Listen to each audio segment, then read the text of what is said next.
I am delighted and honored to address this auspicious gathering of some 300 nationals from the diaspora who are participating in this first ever St. Kitts and Nevis Diaspora Conference and Exposition.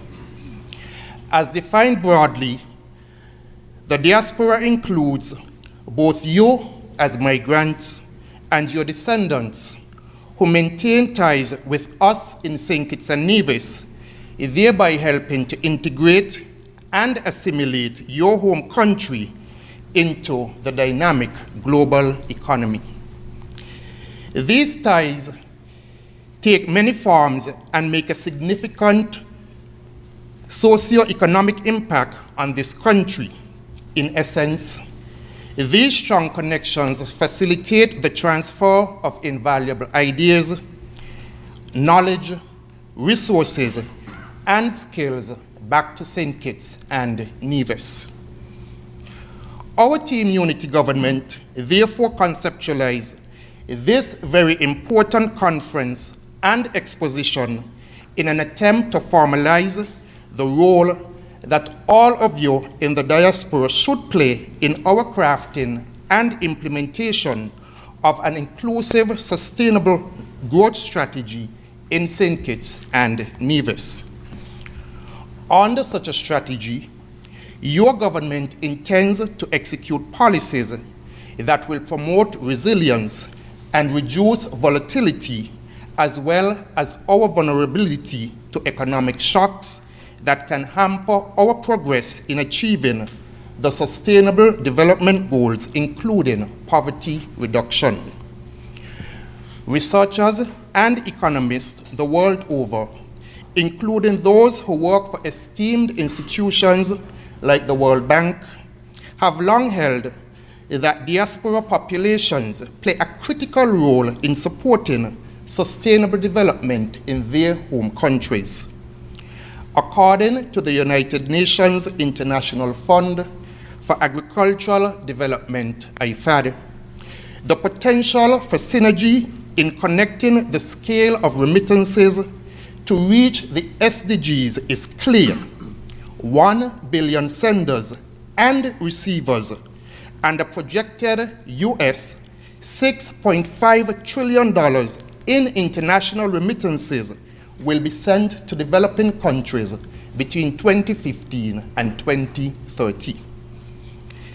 Dilip Rather, economist and manager of the World Bank's Migration and Remittances Unit, famously characterizes remittances as dollars wrapped with love.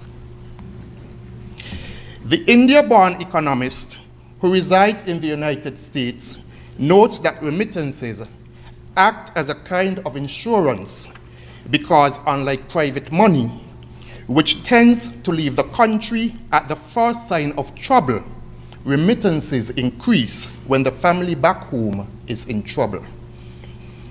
Dilip Rather further states that in 2013, migrants from developing countries sent $413 billion back to their homelands.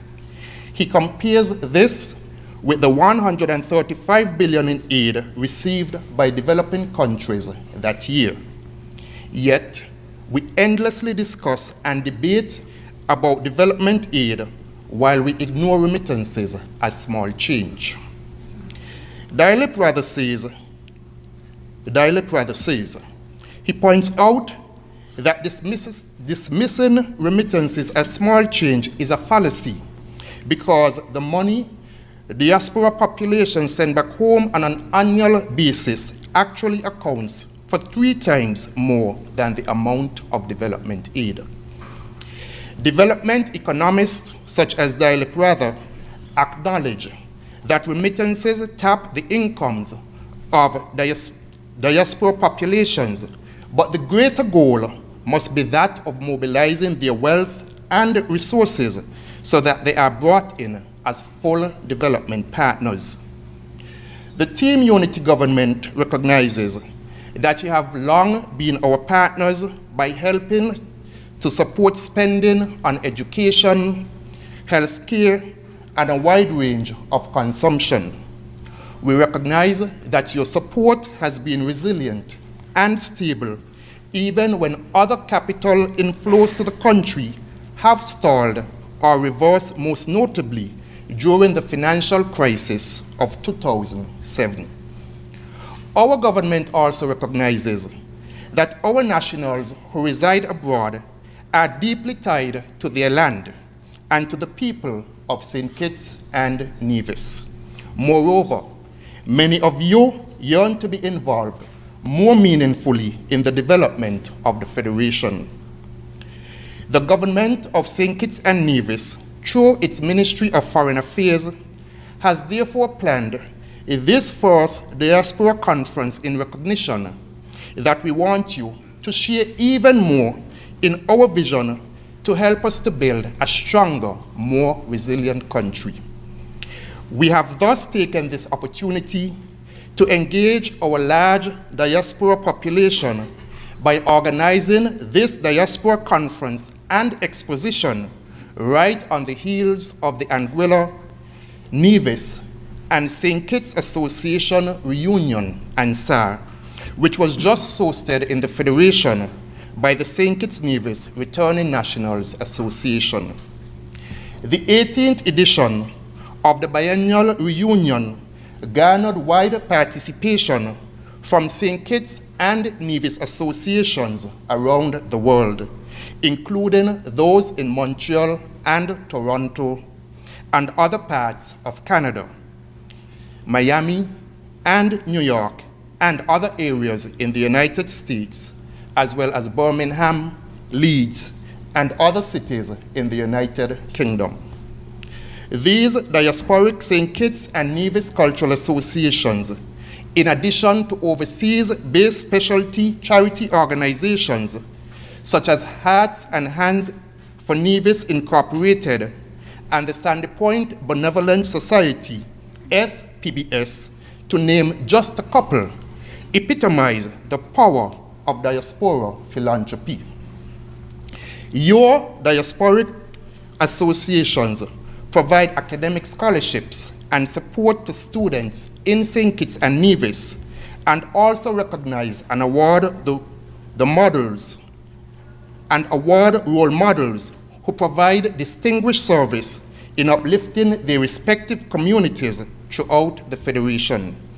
You do so through your annual luncheons, scholarship goals, and honors program, as well as several other regular charitable and fundraising events.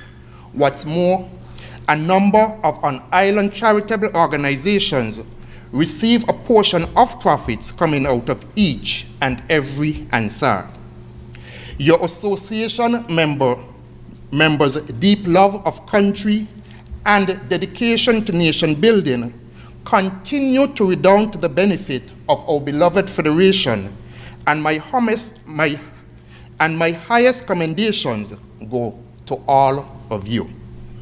The government and people of St. Kitts and Nevis very much appreciate your ongoing investment and interest in our beautiful country, and we look forward to your continued partnership as we strive to make it the best managed and the best organized state in the world.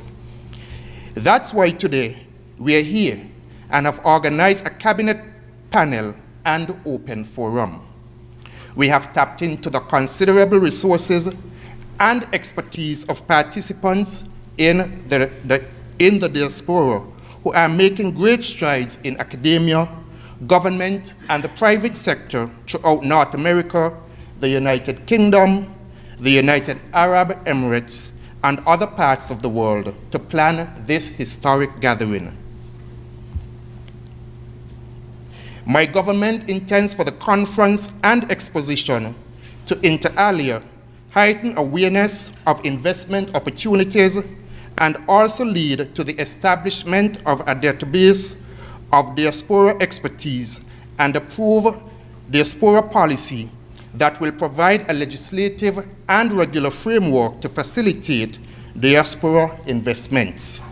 Looking ahead, the government will consider economic incentives to stimulate more diaspora philanthropy, particularly directed at organizations and institutions focused on early childhood and adolescent development, such as the St. Christopher Children's Home. The government will also consider whether we should raise financing from our overseas nationals by issuing diaspora bonds, which both India and Israel have had much success with, and which development economists, such as Dilip Rather of the World Bank, are proponents of, to fund infrastructure projects and social investments. The government is also actively considering offering tax incentives and duty-free concessions for Kittians and Nivisians coming back home to engage in agriculture, real estate development, and other key activities. We are making this appeal today. Give us your projects wrapped with love. Our government is ready to throw its vigorous support behind diaspora entrepreneurs. We encourage you to identify market opportunities and create and invest in new projects that will spur further economic and job growth in your beloved homeland. Indeed, the Team Unity government is serious about economic growth and jobs. The first 3 years of our Team Unity administration have set impressive records, witnessing the highest annual wage bill, the most business licenses issued in a year, and the largest number of jobs, workers, and social security contributions.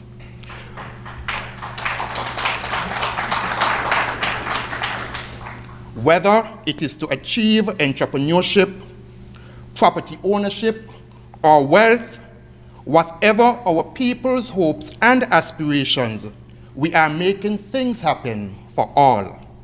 Our government is opening doors and creating opportunities through service and empowerment.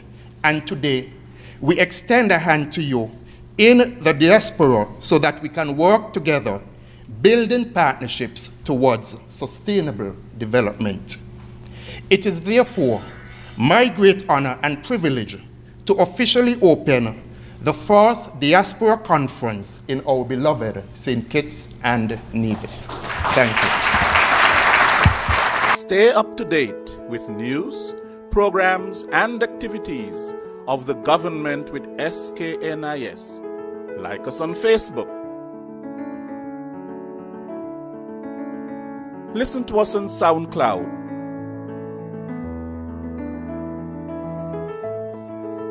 Follow us on Twitter. And watch our videos on YouTube. Connect with us today. SKNIS, St. Kitts and Nevis Information Service.